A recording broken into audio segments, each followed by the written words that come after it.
चलने वाले। चार भुजा रूपी जो चार आत्माएं हैं वो स्वयं चलने वाली है या चलाने वाली है? वो चलती है, माने उनको चलाने वाला कोई और है। वो कौन है? शंकर। वो तो है, बिंदु तो है ही है, लेकिन उन चार भुजाओं के ऊपर वो चार भुजाएं किसको सहयोग देती है? शिव ज्योति बिंदु को सहयोग देती है या प्रजापिता के विश्व की बादशाही बनाने में सहयोग देती है?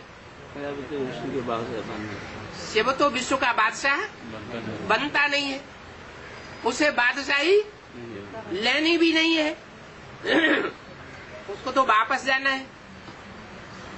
फिर साकार में कौन है? वो प्रजापिता, जिसको वो भुजाएं सहयोग देती है, प्रजापिता के हैं ना। मुरली में बोला next to God is Prajapita, next to God is Narayan, next to God is Sangam Yugi Krishna. तो गॉड हुआ शिव और शिव गॉड के नेक्स्ट हुआ प्रजापिता।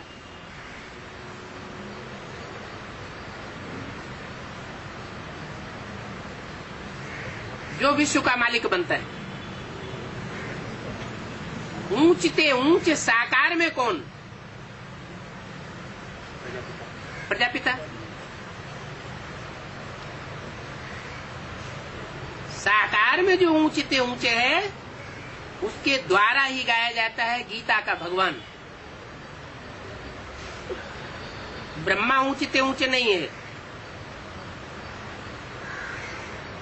माँ के द्वारा बादशाही नहीं मिलती, वर्षा नहीं मिलता, बाप के द्वारा वर्षा मिलता है।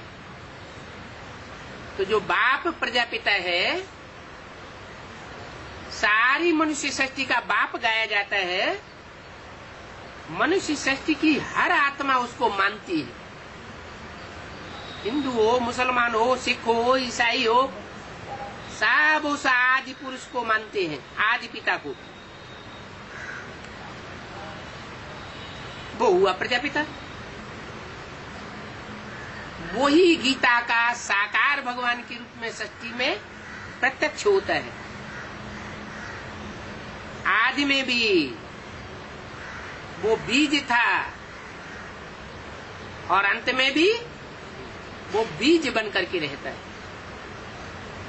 इसलिए जगन्नाथ के मंदिर में जो दो भुजाएं दिखाई जाती हैं, लेफ्ट साइड की विनाशकारिणी शक्ति और राइट साइड की स्थापना और पालना करने वाली शक्ति, वो दोनों भुजाएं कैसी दिखाई जाती हैं? है? टूटी हुई दिखाई जाती है। माना माया का ऐसा वितंडावाद फैलता है संसार में कि भगवान के रूप में जो पाठ बजाने वाला साकार भगवान है,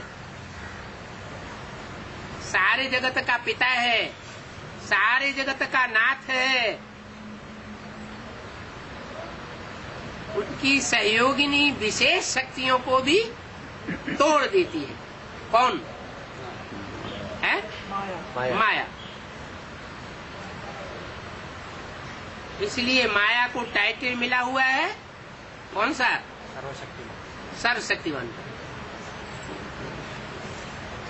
एक बार तो सबको अनिश्चय पैदा कर देती है। बाप ने दिया है? बाप ने दिया ऐसा करके। बाप सच्चा है या झूठा है?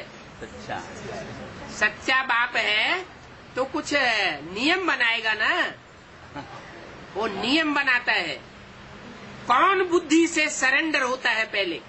माया।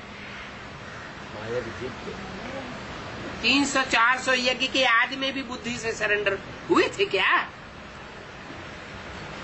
बुद्धिमान बाप की बुद्धिमान, ये बुद्धिमान बाप जो बुद्धिमानों की बुद्धि है उसके सामने सरेंडर हुए थे क्या?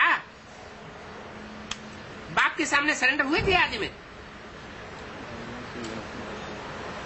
आदि ब्रह्मा के सामने सरेंडर होकर रह गए। किसके सामने सरेंडर हुए? अरे ब्रह्मा के सामने। यज्ञ के आदि में जब झगड़ा हुआ था यज्ञ के आदि में, स्थापना के साथ साथ यज्ञ कुंड से विनाश ज्वाला प्रज्वलित हुई थी, तो बाप का साथ दिया था या अम्माओं का साथ दिया था? अम्मा को साथ। माताओं का साथ दिया। माता। बाप का साथ किसी ने नहीं दिया। जो आदि में होता है वो अंत में भी परीक्षा होती है। अगर परीक्षा न हो तो माला के मन के तैयार नहीं कहे जाएंगे, माला नहीं मानी जाएगी। नंबर वार। ओम शांति।